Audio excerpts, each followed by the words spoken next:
Hello friends, સ્વાગત છે તમારું મારા આરવી કુકિંગ કિચનમાં। આજે આપણે બનાવીશું ભરેલા શાકનો મસાલો। તો ભરેલા શાકનો મસાલો બનાવવા માટે મેં આ એક વાટકો શેકેલા સિંગદાણા લીધા છે, પોણો વાટકો જેટલા, પોણો વાટકો સફેદ તલ લીધા છે અને એક વાટકો ચણાનો લોટ લીધો છે। હવે આ સિંગદાણા શેકેલા છે એટલે એમને શેકવાના નથી। આ ચણાનો લોટ અને તલને આપણે ધીમા ગેસ ઉપર શેકવાના છે। અને આ 1 ચમચી વરિયાળી છે, 1 ચમચી આખું જીરું છે, 2 ટુકડા તજના છે, એક બાદિયાનું ફૂલ છે અને 7-8 લવિંગ છે। આ બધાને આપણે ગેસ ઉપર શેકી લેવાના છે। હવે આપણે આ ભરેલા શાકનો મસાલો બનાવીએ એ કોઈ પણ ભરેલા શાકમાં ચાલે છે, તેમજ ગ્રેવીવાળા શાકમાં પણ ચાલે છે। સરગવાના શાકમાં ભરેલા ભીંડા, ભરેલા કારેલા, ભરેલા રીંગણા અથવા તો ભરેલા ભજીયા બનાવવા માટે પણ આ મસાલાનો ઉપયોગ થાય છે। આ મસાલો ખૂબ જ સરસ થાય છે, તો પરફેક્ટ માપથી આપણે બનાવીશું। હવે આપણે આ બધા મસાલાને એક તપેલીમાં શેકી લઈશું। આ એક તપેલું લીધું છે, એમ ગેસની ફ્લેમ ચાલુ કરી દીધી છે અને હવે આ બધા જ મસાલા એકસાથે શેકી લઈશું।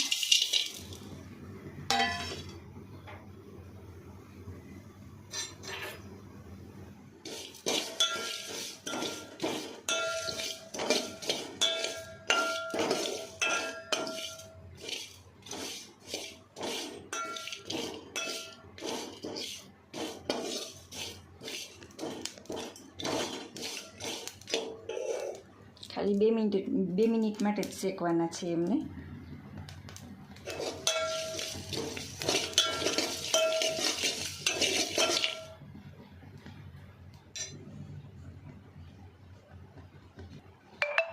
આ મસાલો આપણે શેકાઈ ગયો છે, તો એમને આપણે એક પ્લેટમાં કાઢી લઈશું।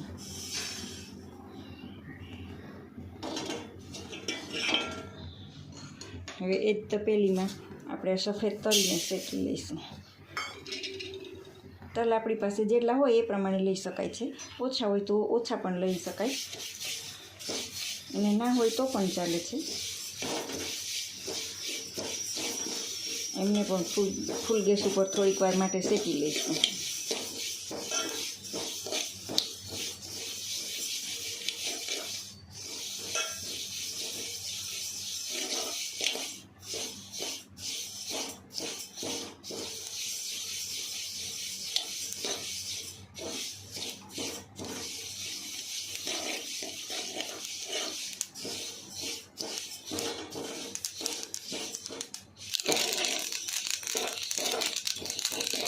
તો ફ્રેન્ડ્સ, આપણા તલ પણ શેકાઈ ગયા છે, તો હવે એને પણ આપણે એક પ્લેટમાં કાઢી લઈશું અને ઠંડા થવા માટે મૂકી દઈશું। હવે એ જ તપેલીમાં આપણે ચણાના લોટને શેકી લઈશું। એમને આપણે ધીમા તાપે શેકવાનું છે, જેથી તે નીચે દાજી ન જાય અને એકદમ સરસ ગોલ્ડન કલર થઈ જાય ત્યાં સુધી એમને મીડિયમ ફ્લેમ ઉપર શેકવાનો છે અને કોરો જ શેકવાનો છે। એમની અંદર આપણે કંઈ જ નાખવાનું નથી, તો નીચે તૂટી જાય છે, એટલા માટે એમને આપણે ધીમા ગેસે સતત હલાવતા રહીશું અને શેકતા રહેવાનું છે।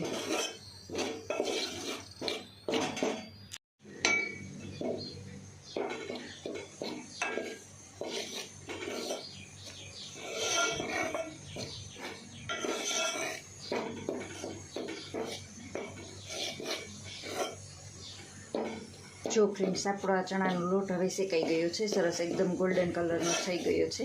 તો હવે એમને પણ આપણે એક બાઉલમાં કાઢી અને ઠંડો થવા માટે મૂકી દઈશું।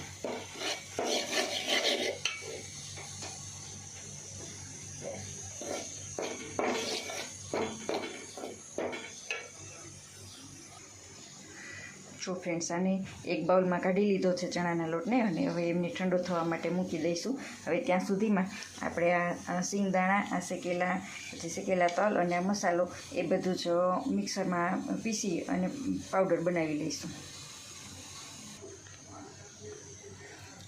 હવે આપણે આ મસાલાને ક્રશ કરી લીધા છે, તો આ ચણાનો લોટ પણ ઠંડો થઈ ગયો છે।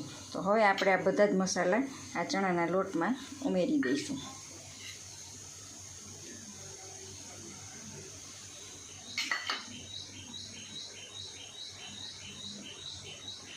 આ મસાલો તમે ફ્રીજમાં 6 મહિના સુધી સ્ટોર કરી શકો છો, જે ખરાબ નથી થતો। હવે એમની અંદર આપણે આ મેં ગોળ ચમચી લીધી છે, આપણી રેગ્યુલર ચમચી. એમના માપથી જ આપણે માપ લઈશું એટલે તમને માપ લેવામાં સરળતા રહે. હવે આ 2 ચમચી આપણે ધાણા જીરું પાવડર નાખીશું. હવે 2 ચમચી આખી નમક એડ કરીશું.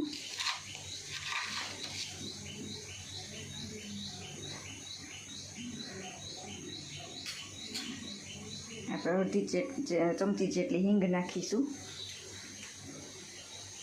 1 ચમચી હળદર ઉમેરીશું અને આ 3 ચમચી મેં કાશ્મીરી મરચું લીધું છે. તમે જેવું તીખું જોઈતું હોય એ પ્રમાણે ઓછા વધતું કરી શકો છો. અમારા ઘરમાં મીડિયમ તીખું ખવાય છે એટલે મેં આ 3 ચમચી નાખી છે.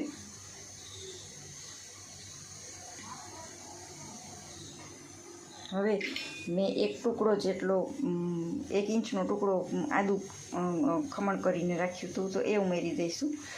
અને મેં 2 લીંબુનો રસ કાઢીને રાખ્યો છે.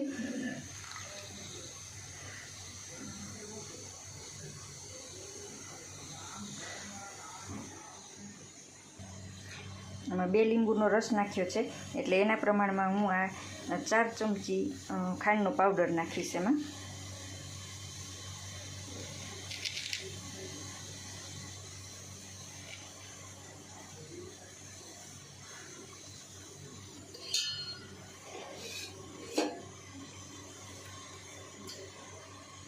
આ 2 પાવડા તેલ ઉમેરીશું.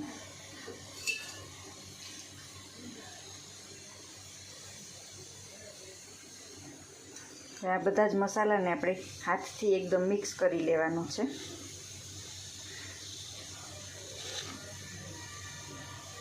આમાં બધાનું કેવું એવું થાય છે કે તમે લીંબુનો રસ અને આદું નાખો છો તો તે મસાલો બગડતો નથી, પણ જે આ બધા મસાલા શેકેલા હોય છે એટલે એ તેમાં પાણી ચૂસી લે છે અને એ પણ કોરું થઈ જાય છે, એટલે 6 મહિના સુધી તે બગડતો નથી.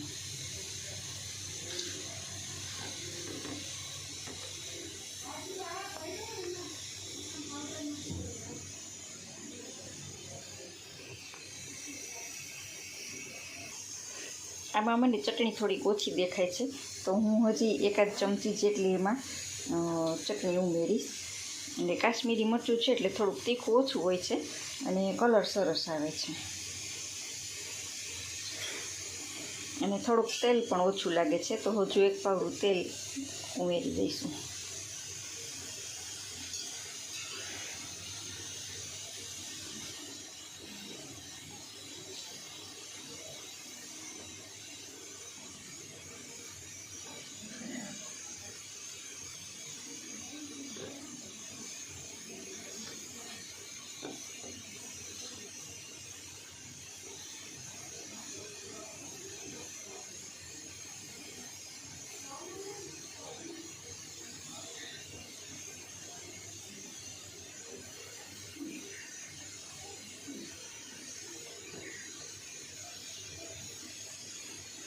તો તૈયાર છે આપણો ભરેલા શાકનો મસાલો.